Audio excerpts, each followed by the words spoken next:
प्रणाम। पुनः आ गई हूँ आज का शब्द लेकर।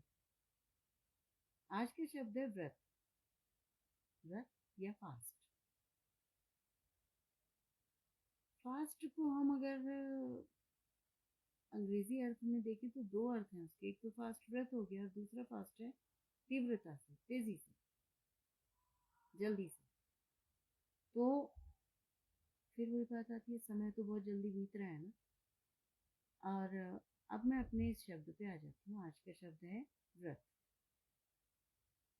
व्रतों का सीजन आना शुरू हो गया। सावन का महीना लगा और सावन के व्रत शुरू। आज सावन का पहला सोमवार है, मतलब हमारे उत्तराखंड में आज सावन का पहला सोमवार मनाया जाता है। तो आज से व्रत शुरू हो गए। व्रत केवल अपनी शारीरिक भूख को काबू करने के लिए नहीं है। व्रत का असली अर्थ अगर हम देखें तो हमारे जो दुर्गुण हैं उनको संयमित करने के लिए, अपने जीवन को संयमित करने के लिए व्रत होते हैं। जरूरी नहीं है कि हम अपनी भूख सहन करें केवल। कई बार व्रत ऐसे भी देखे हैं मैंने कि जो लोग दिन भर खाते रहते हैं वो भी व्रत रखते हैं, क्योंकि कुछ लोगों से भूख सहन नहीं होती। तो ये तो केवल भूख वाली बात नहीं। व्रत इसके अलावा भी गाली देने का व्रत रखा जा सकता है कि गाली ना दें, आज हम संयम करें। व्रत इस बात का रखा जा सकता है कि हम आज निंदा ना। व्रत इस बात के लिए भी रखा जा सकता है कि आज हम किसी का बुरा ना सोचें। व्रत इस बात के लिए भी होता है कि हम किसी को बुरा ना बोले, किसी का दिल ना दुखाएं, किसी के आत्मसम्मान को ठेस न पहुंचाएं। व्रत इस बात का भी होता है कि हम घमंड न करें, हम अपने अहंकार को कुछ समय के लिए छोड़ दें।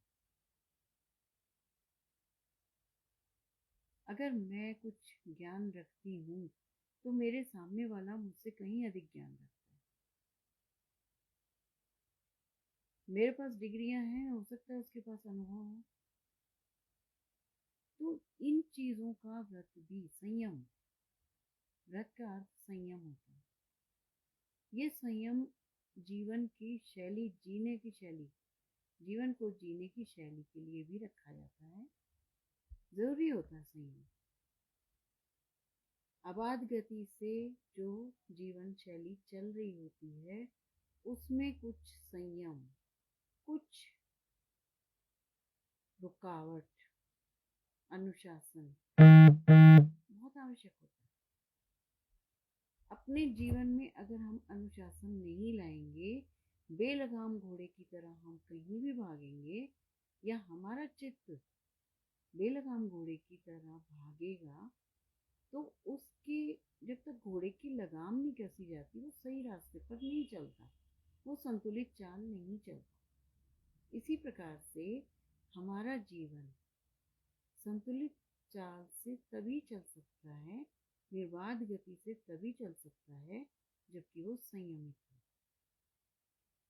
ये खाने का संयम, जीभ का संयम, ये सुनने का संयम, ये बोलने का संयम, और तो और सांस लेने का भी संयम होता है। तो अगर हम अपने जीवन को सही चलाना चाहते हैं तो हमें व्रत इन चीजों का भी रखना होगा। और ये जो संयम है ना, ये हमारे जीवन को कहीं ना कहीं सुवासित कर देते हैं। ये हमारे जीवन को प्रेरणा का स्रोत बना देते हैं। हम किसी व्यक्ति के प्रति बहुत आदर रखते हैं और किसी के देखने से जुगुप्सा का भाव जाता है। तो ये अंतर जो है ना, ये हमारी जीवन शैली के संयम या व्रत का है। मैंने भी उपवास रखा है, और उपवास में अगर मैं किसी की बुराई कर रही हूँ, किसी का बुरा कर रही हूँ, या किसी के लिए बुरा बोल रही हूँ, तो मेरा व्रत किसी काम का नहीं है। बस मेरा मानना यही है, व्रत रखो, हर चीज में संयम करो, वही व्रत। किसी की सहायता कर दो, किसी के लिए दो भाव प्यार से बोल दो, किसी को एक मुस्कान का उपहार दे दो, ये भी व्रत। दैनिक जो हमारी व्यवस्था है उससे कुछ हट के कुछ अच्छा करना। हम भगवान जी के आगे पैसे चढ़ा के आ जाते हैं, तो उन्होंने तो हमें दिया, हम उनको क्या दे रहे हैं। हम भगवान जी के सामने सीधा चढ़ा के आ जाते हैं। सीधा का मतलब होता है भगवान जी के निमित्त कुछ दान करना, अन्न दान, फल दान और अन्य तरह के दान, मुद्रा का दान तो है ही। तो व्रत हम मानते हैं कि हम मंदिर में कुछ चढ़ा के आ गए। मंदिर में तो ये चीजें अतिरेक में है, अधिकता में। दान असली वही होता है जो किसी भूखे को थोड़े सा जीने की एक शक्ति दे दे। असली दान तो वो है। असली दान तो वो है आपकी किसी मुस्कुराहट का दान। व्रत वही है कि जो आप किसी को निस्वार्थ भाव से कुछ दे देते हैं। दान ऐसा होता है कि जो एक हाथ दे दूसरे हाथ को पता भी नहीं चले, दान वो।